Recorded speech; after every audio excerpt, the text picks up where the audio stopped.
And more news from India. The Manipur Valley had some relief on Friday from 53 days of a crippling blockade that shut off supplies of essential commodities and sent prices spiraling. Here's a report.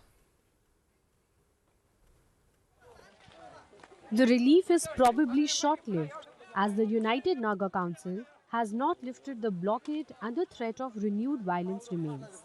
But it served to revive spirits in the Manipur Valley, and the presence of Kiren Rijiju, Union Minister of State for Home, lent hope for an end to the daily hardship.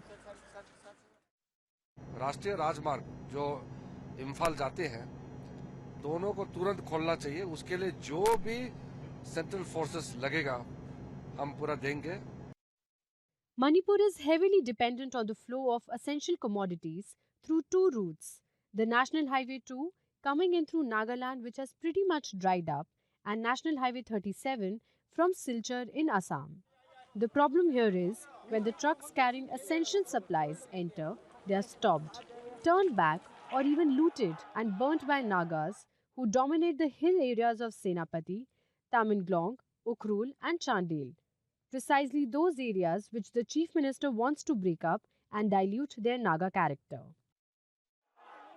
What would get the Nagas to lift the blockade? The Chief Minister would need to scrap his plan to reorganize the districts. For now, he is standing firm and appears to have the backing of the Metis of the valley. But for how long is the question? Bureau Report, WION. And joining me right now, live from the newsroom, is our senior correspondent, Raghavendra Rao. Thanks so much, Raghavendra, for joining us. First of all, let's talk to our viewers about what exactly is happening in Manipur and what is the centre trying to do now to diffuse the situation? The blockade is into its 53rd day today, and Minister of State for Home Affairs, Kiren Rijiju, today went to Manipur as the central government's emissary to try and diffuse the crisis.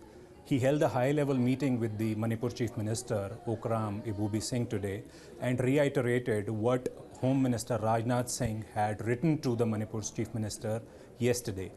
Basically, the centre is trying to convey to the state government that it is its constitutional duty to ensure that the national highway remains open and the essential supplies to Imphal and other parts of the state are not blocked.